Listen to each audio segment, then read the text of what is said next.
We talk a lot about process, not outcome, and about trying to consistently take all the best information you can and make consistently good decisions. And sometimes they work and sometimes they don't, and you should reevaluate them all. If you're a fan of a Philly sports franchise, I truly commemorate you because, man, does that look like it sucks. The process is maybe the worst words that could come out of a GM's mouth in recent memory. Sky-high expectations that can only be met with crippling sadness. Words that were first uttered on May 14th, 2013, and that still lives on to this day. Do you want to know what's the funniest part about this entire thing? Sam Hinkie, on that day, did not understand the ramifications of using that word and how much that word would haunt him and his career and also the Philadelphia 76ers. Process. If he ain't a superstar, well then, we'll just lose some more until we eventually get a superstar. And then we can think about everything else, which eventually led to the Great Depression. Yes, I'm calling it that. Sam Hinkie literally lived by the quote, more draft picks, less problems. But you see, Sam Hinkie actually read it wrong. It was actually more draft picks, more problems. Have you ever bitched about your franchise because they didn't win games or championships? Well, I'd like you to meet the 2014 and 16 and 15 Philadelphia 76ers. If you ever bitch about your franchise, just remember these teams exist, you inconsiderate. All-star point guard? No. Fuck that guy. Give me Nerlens Noel and a first-round pick that turns into Dario Saric. Yeah. Sam Hinkie said, I don't want Drew Holiday. I want LeBron James. So I'm going to start acquiring as much picks as possible and forget that I actually have to draft the players. We don't want no goddamn all-stars. We want goddamn superstars. Starting off with Michael Carter Williams, who did win Rookie of the Year. And then Anyways. But it's okay because there is light at the end of that tunnel. You guys get a future MVP and the 3rd overall pick in the 2014 NBA draft. So don't you dare question Sam Hinkie and his brilliant mind. Oh wait, he doesn't play for the first 2 seasons? A rookie we drafted doesn't play for the first 2 I mean, what kind of fucking Fast forward to 2015 and guess what? Okay, this is a new year. New you. Endless possibilities. You're gonna take this year in stride. Yeah, you guys, I'm not even gonna. You guys went 18 and 64. Holy fuck. And you guys get rid of Michael Carter Williams, which actually was a pretty good move because, I mean, he didn't have a very good career. And your tanking definitely did not go in vain because guess what?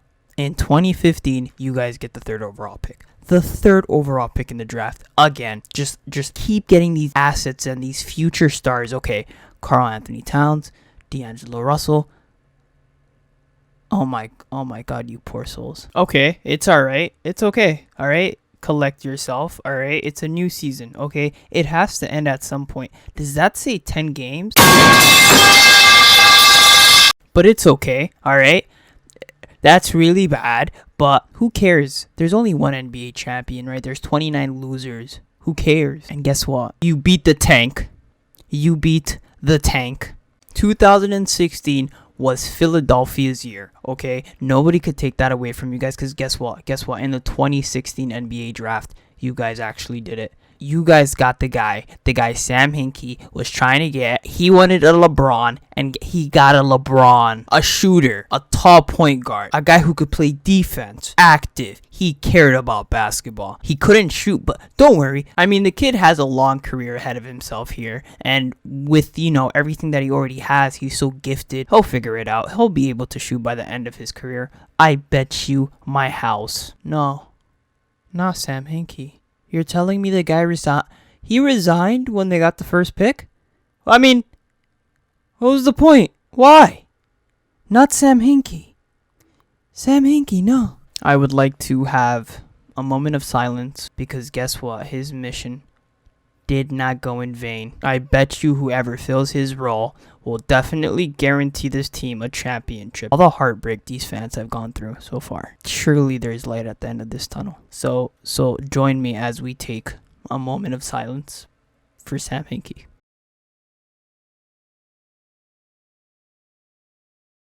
Sam Hinkie walked so the Philadelphia 76ers could run, okay? And run they did. Killer, it's the off season. Let's keep it tall. Y'all ain't fucking with my man. And don't check your watch. You know the time. Cold War. You know that guy Sam Hinkie drafted 2 years ago? Yeah.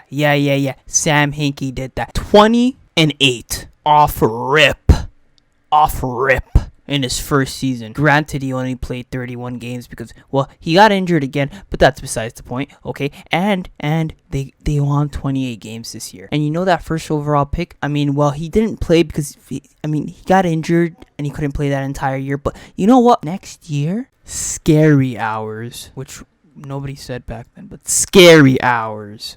We also do have a pick this year, specifically a swap with Sacramento. But since we've actually had so much good luck in the recent years, I don't think this pick's going to convey. But you never know, right? We'll see what happens. That means that Sacramento's pick has moved into the top 3, but they may not pick there since Philadelphia has the right to swap picks with Sacramento. That's right. The 5th pick will be made by the Sacramento Kings. Okay, this is actually Philadelphia's pick, but they invoked their right to swap with Sacramento. The 3rd pick in this year's draft goes to the Philadelphia 76ers. You mind if I praise the Lord? Go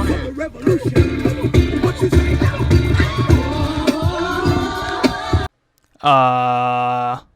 Well, that's dope. Wait, hold on. But what this tells me is that the Celtics believe there's not a transcendent player. Because let me ask you this, Skip. If there was an Anthony Davis, a LeBron James, a Magic Johnson, or Shaquille O'Neal in this draft, you see anybody moving down? No.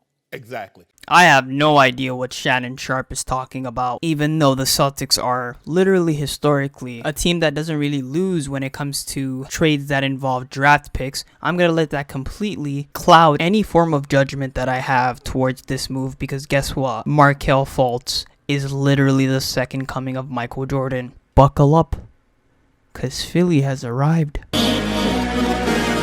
career's more at stake when you in your prime. Fuck that paper, baby. Boom! Yes, sir. Yes, sir. 52 wins. 52 fucking 52 wins. We're not poverty anymore, baby. And we won a playoff game this year? Oh my god. Are these two the future of the entire NBA? Joel Embiid managed to not only get his first All-Star appearance, but he also put up 23 and 11. Yeah, and do you remember the guy we drafted number 1 overall? No, not that one. That one is, he's having some trouble, actually. I don't really know what's going on with Markelle Fultz, but I'm pretty sure it's just, you know, first NBA season jitters. I don't think it's anything too serious. He'll come back next year, and he'll definitely, he'll play better. Yeah, but the other first overall pick, he is, wow. Rookie of the year. In his second, he is literally the second coming of Magic Johnson and LeBron James if they had a child. 16 points, 8 assists, and 8 rebounds. This guy is a monster. Now, his shooting game still hasn't developed, but once he starts shooting, then everything is going to be fine. He just has to put up shot attempts. I mean, he's not scared to shoot or anything. We lost to a Boston team that was pretty good. Actually, wait, I'm going to look at some of these players really quickly. Who's Jason Tatum? Jason Tatum.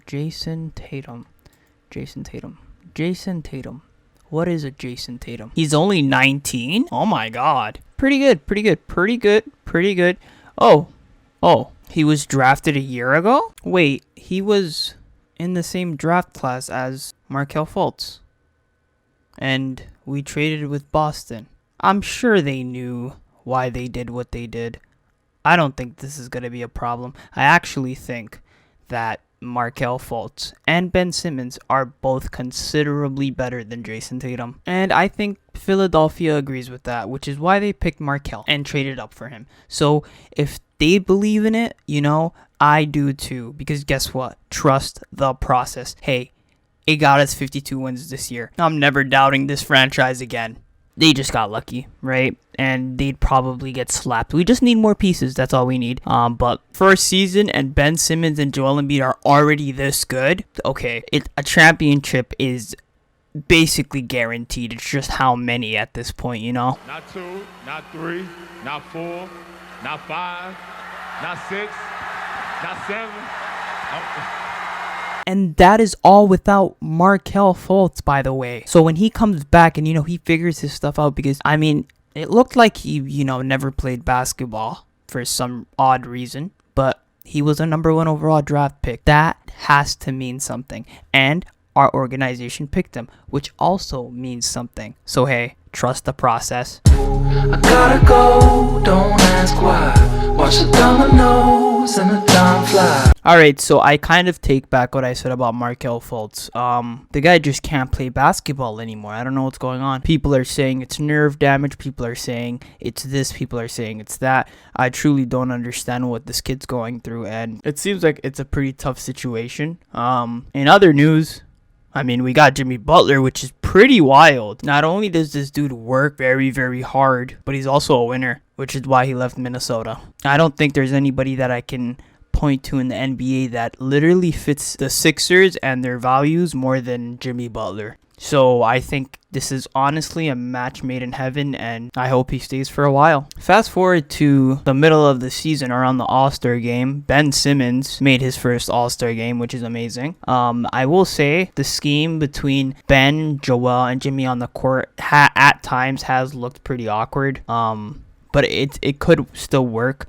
It's just one of them has to be more of a consistent three-point shooter, or at least attempt three-pointers. And Ben Simmons, it's so frustrating. Just shoot. Like, I don't expect you to make it. Just shoot it, But we're currently sitting in the 5th spot in the East, but I don't think that tells the entire story. I think this offense really needs a bit more shooting. Currently, it's just JJ, and then everybody else is a dice roll, which has kind of hurt, against some set defenses. We ended up getting rid of Markelle, sadly. I'm rooting for that dude. I hope he does good, because it seems like it's such an unordinary thing that's going on with him. I think a change in scenery would be good for him. I'm not really sure what happened. I am rooting for him though. Oh wait, we acquired Tobias Harris at the trade deadline. Oh, that's perfect. That is literally like a stretch forward who can play defense and hold his own. That's perfect. Okay, that is a contend now move, which is completely fair. Oh my god, could we win a championship this year? All right, we kind of rebounded the year and ended off placing 3rd and going 51-31, which is okay because it's just a regular season, right? And this team, I can tell you right now, I don't know, man, but this team is really good. I really like this team. Joel Embiid has literally cemented himself as one of the best players in the NBA. Ben Simmons is an amazing young rising star. Jimmy Butler is a bucket. You need a bucket, you go to Jimmy Butler. Going into our first round series here, we're playing Brooklyn, who are... Let me squeeze. They tryna be cracked. They tryna be cracked. She wanted me cutty. That bitch is a baby. I'm a fucking house. I'm 730. In a pet like Kid Cudi. I smoke dope like Kid Cudi. Having a pretty fun year. Their best player in D'Angelo Russell was an all-star this year, so, I don't even expect to drop a game, but it is, going to be a very, very hard test because D'Angelo Russell has been pretty good, and this team definitely has a pretty decent supporting cast. So we dropped game 1, and it wasn't even like a crazy game from a Brooklyn net player. D'Angelo Russell had 26, Karis LeVert had 23, but Jimmy Butler had 36, and he's looked at as maybe tied for second as the best player on this team. Joel Embiid is on an injury, but he still put up 22 points and 15 rebounds. The person who I am very, very disappointed with was Ben Simmons. I mean, I didn't even notice he was on the court for 90% of the game. And Tobias Harris, oh my god, was he bad. Not an overreaction. Let's get the easy and the weird shit out the way really quickly in the beginning and then move on and, just win 4 straight, which is exactly what we did. We handled our business. We didn't, there were a lot of games, where scoring was extremely high, which is kind of annoying me because while this team is very good defensively, there shouldn't be a problem on that side of the floor. It should be just our, lack of shooting sometimes, or for some odd reason we have these phases in the games where we zone out and don't look as focused as we should be, especially when it's in the playoffs. But we handled business. Everybody actually had very, very good individual series. And now we are off to Toronto, a team that is historically known for choking in the playoffs. So despite them having a very, very good team this year, I think we match up very, very well with them on both sides of the floor. They do have a pretty undersized team compared to us, but that's kind of every other team in the NBA too. I don't really think this should be a problem. And if it is, it should go to a game 7 and it should be a Philadelphia win. Okay, so 2 games into the series, it's currently 1-1, which is a positive because we stole a game in Toronto. But oh my god, is Kawhi Leonard, what the I don't understand the shots he's making. I don't know what's going on. This guy he's a robot. He's a cyborg. Ben Simmons is I thought Ben Simmons was a very, very good defender. And he is, statistically, but he can't stop Kawhi. Nobody could stop Kawhi. Kawhi could stop Kawhi. I will say, I don't think he's going to keep making all the shots. His team does have to support him. I will say his supporting cast, they're not playing so well right now. Jimmy Butler. That is why we acquired him. Step up when we need you to. But Ben Simmons and Tobias Harris are having a very, very bad series. Especially Ben Simmons. He's getting destroyed on offense. And then Kawhi is literally just single-handedly keeping him out of the games. Alright, I'm gonna go on a rant. Here's the thing. I don't know if I have extremely high expectations here because he's playing one of the best, wings in the NBA. And when I say that, I quite literally, Kawhi I don't even know what the fuck he's on right now because he's literally single-handedly almost carrying this entire team through this series. His supporting cast has been playing pretty average, actually. Not on the defensive end, but on offense, it's like pass the ball to Kawhi. Kawhi cooked you, and then yeah. So after 2 pretty non-eventful games, and when I mean non-eventful, I mean there was a clear-cut winner before, the 4th quarter. You can kind of sense what was going to happen and who was going to win the game, especially in Game 5. But I would just like to quickly put up Ben Simmons and his stats for this series because I'm very, very disappointed. He's getting cooked on defense. And he's literally, Kawhi looks so unfazed. Ben Simmons is a big-ass dude, okay? Just his size getting past him. Don't even think about how athletic he is kind of difficult. Kawhi's making it look, bro, nobody's there, which is wild. And remember how I said he was gonna, maybe eventually start missing shots? He's just not. He isn't even playing as a role player. The dude on offense is a cone, and I understand he's still young and everything, and he still has a long career ahead of him, but we're going into a Game 7 against a team we can definitely beat. If there is any time for you to come correct and actually have a phenomenal game, it's right now. And I will literally forget everything. Game 7. I'm not nervous. Why would I be nervous? It's off to Leonard, defended by Simmons. Is this the dagger?